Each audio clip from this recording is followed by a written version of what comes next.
সব আনন্দের মধ্যেই একটা বিষাদ লুকিয়ে থাকে, বিষাদ মিশে থাকে। আমরা সবাই জানি আজকে ওই আনন্দের মধ্যে সেইভাবে একটা বিষাদের সুর বাজছে। একটা সম্পর্ক থেকে বেরিয়ে যখন একটা নতুন সম্পর্কে আসা যায়, সেটাতে যেমন আনন্দ থাকে, তেমনি পুরনো সম্পর্ক মানে ছেড়ে আসা সম্পর্ক একটা বিষাদ থাকে, এটা আমরা সবাই জানি। আমি শবনমের এই অনুভূতিকে সম্মান করি, বুঝতে পারি ওর অনুভূতিটা। আর শবনম যদি তার এই অনুভূতিকে যথাযথ মর্যাদা দেয়, দাম দেয়, সেটাই এক্সপেক্ট করব, সেটাই চাইব। শবনম ঠিকই বলেছিল যে রোহিণীকে কোথাও একটা থামানো দরকার। রোহিণী শাস্তি হয়েছে, অ্যান্ড আই হোপ, আমি আশা রাখছি যে রোহিণী চৌধুরী একটা নতুন, একটা পরিণত, পরিবর্তিত মানুষ হয়ে আবার বেরিয়ে আসবেন।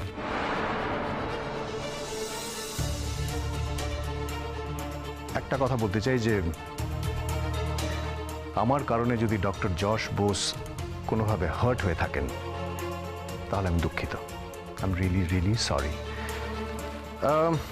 দেখুন, অনেকের এই ধারণা ছিল যে শবনম হয়তো তার স্মৃতিভ্রংশ নিয়ে অভিনয় করছেন।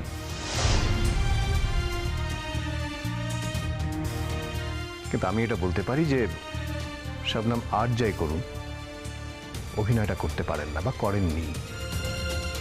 শুধুমাত্র ডক্টর যশ বোসের থেকে আমার ক্রেডেনশিয়ালস বেশি, এই ধারণাতে বা এই জন্যে হয়তো শবনম খাতুন আমার কাছে চলে এসেছিল।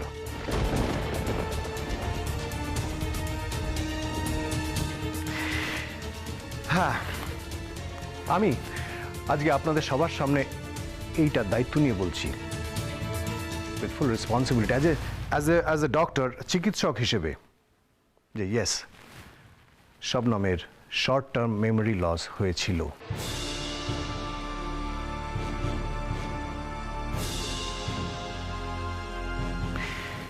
কিন্তু যখন শবনমের স্মৃতি ফিরে আসে, স্মৃতি ফেরার পর সাথে সাথে the first thing that she did was, সব কিছু পেছনে ফেলে, সব কিছু ছেড়ে ও কিন্তু যশের কাছে ছুটে গেছিল। কিন্তু তখন অলরেডি যশের জীবনে পুরনো মানুষ নতুন হয়ে ফিরে এসেছেন। যদি সেটা না হতো, তাহলে হয়তোবা শবনম যশের সাথেই থেকে যেত, বাকি জীবনটা যশের সাথেই কাটাতো।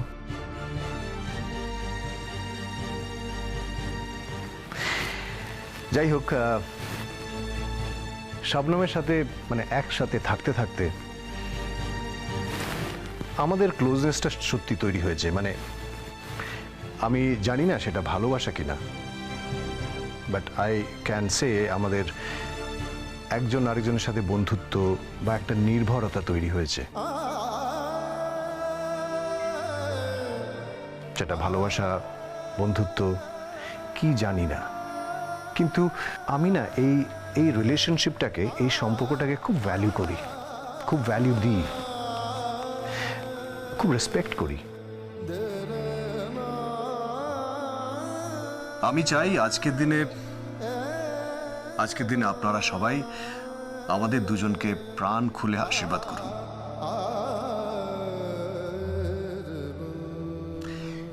আমি এটাও চাই ডক্টর যশ বোস, উনিও প্রাণ খুলে আমাদের শুভেচ্ছা জানান। আর আমি এই শিক্ষক তুল্য মানুষটিকে ধন্যবাদ জানাবো না। আপনার জন্য রইল আমার অনেক কৃতজ্ঞতা। I am really grateful. আপনি আজকে আমাদের এই সুযোগটা করে না দিলে হয়তো সবার সামনে এই কথাগুলো বলা সম্ভব হতো না।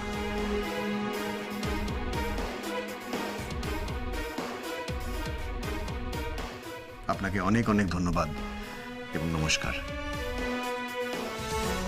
থ্যাংক ইউ অল, সবাইকে অনেক ধন্যবাদ। Thank you.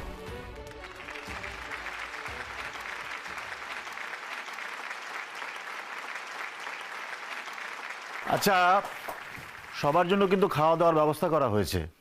আপনারা কিন্তু সবাই খাওয়া দাওয়া করে যাবেন, ওকে?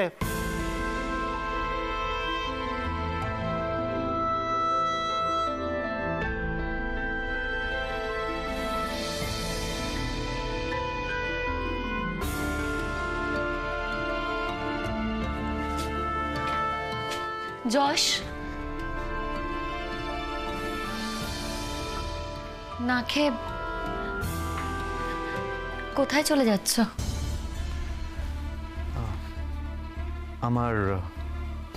আজ আমার অন্য একটা কাজ আছে, আমাকে বেরিয়ে যেতে হবে, একটু তাড়া আছে আমার। একটু কিছু মুখে দেবে না? খাওয়া কি ফুরিয়ে যাচ্ছে নাকি? তাছাড়া তোমার বিয়ের ইনভিটেশন তো বাকি আছে।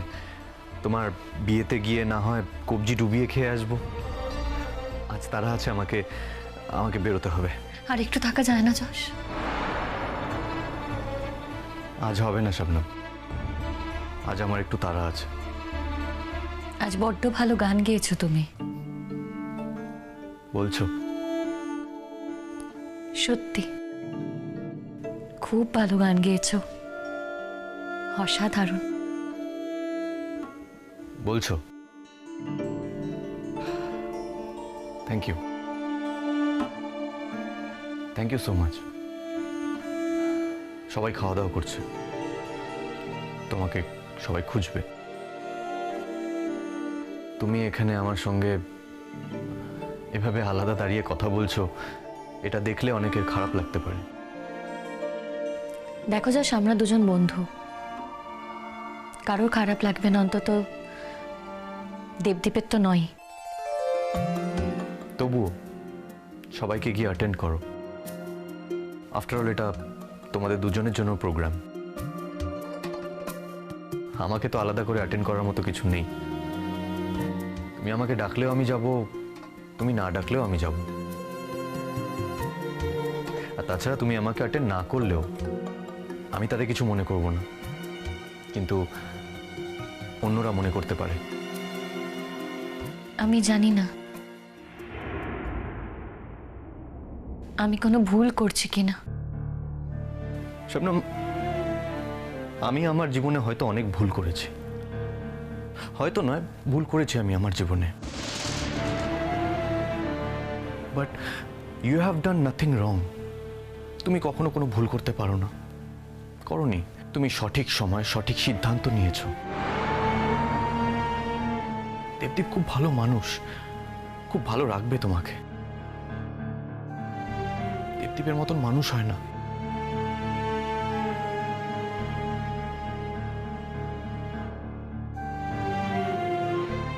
যাও, এসো।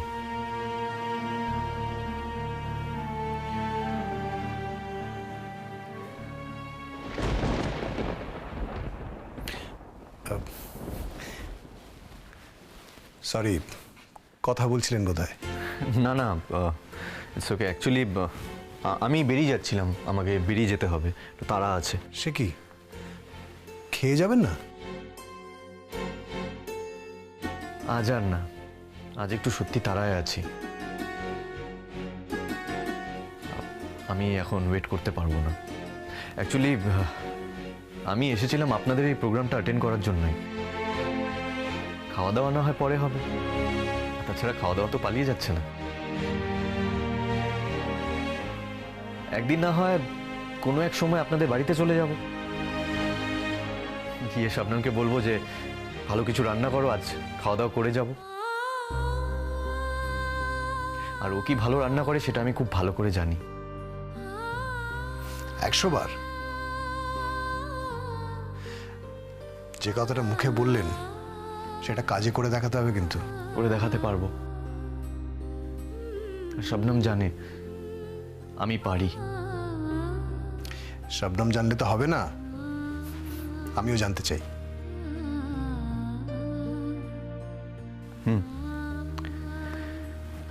আসছি, আসি।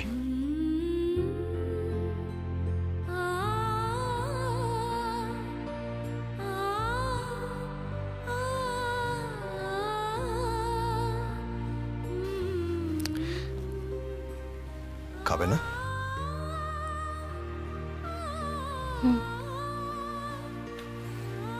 বলছি খাবে না?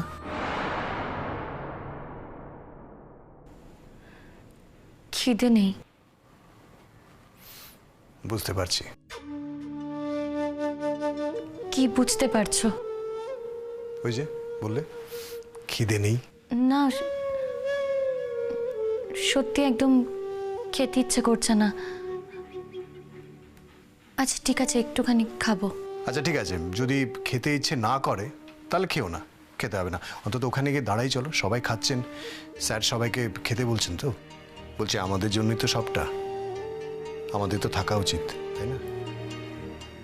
যাচ্ছি তো, চলো। চলো।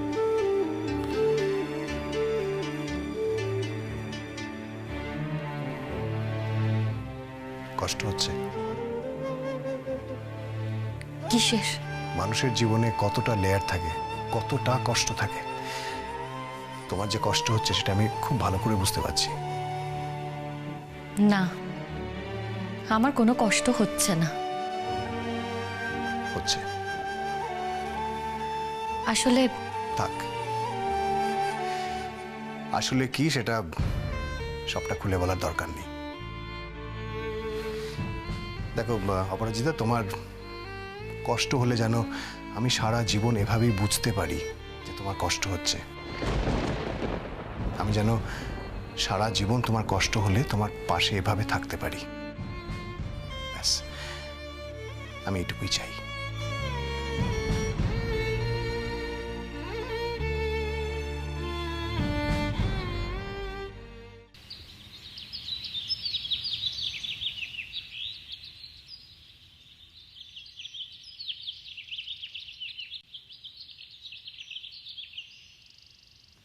যশ,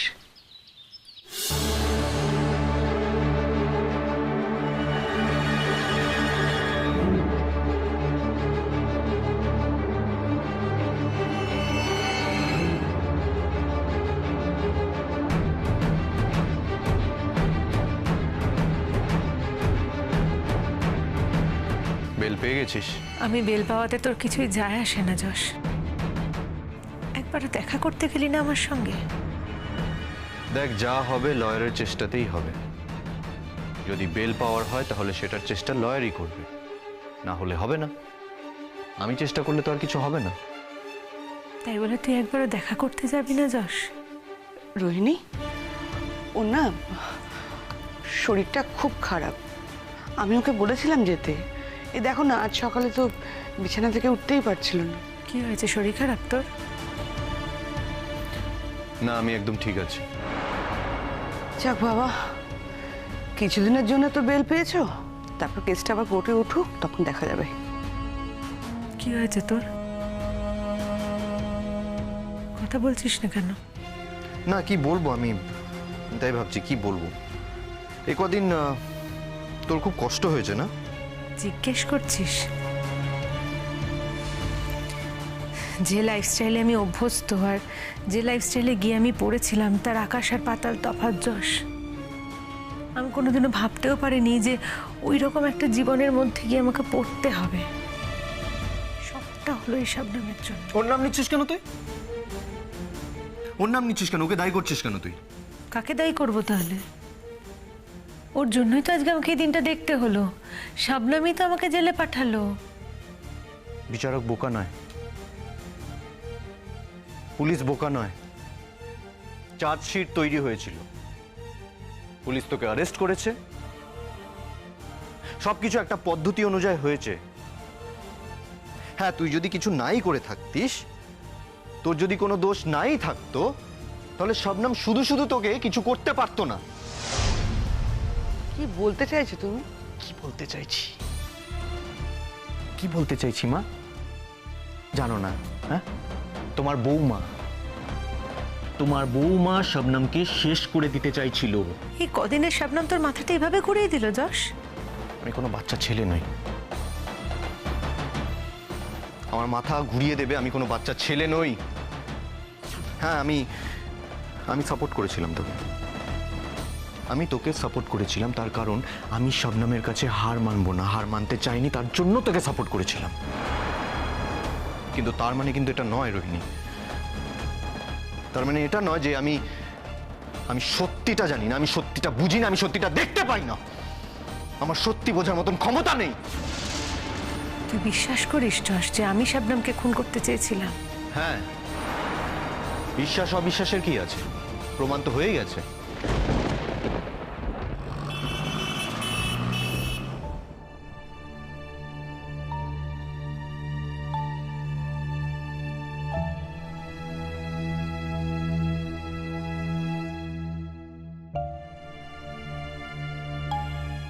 অপরাজিতা,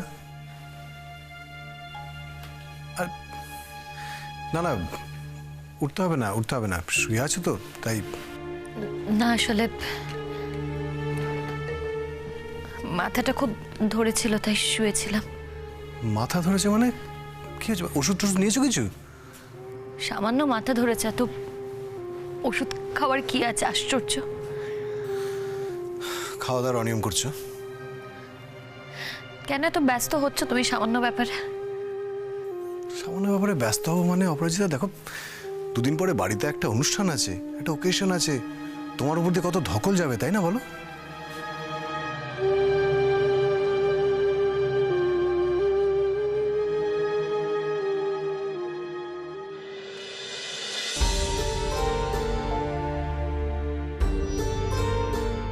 কষ্ট হচ্ছে?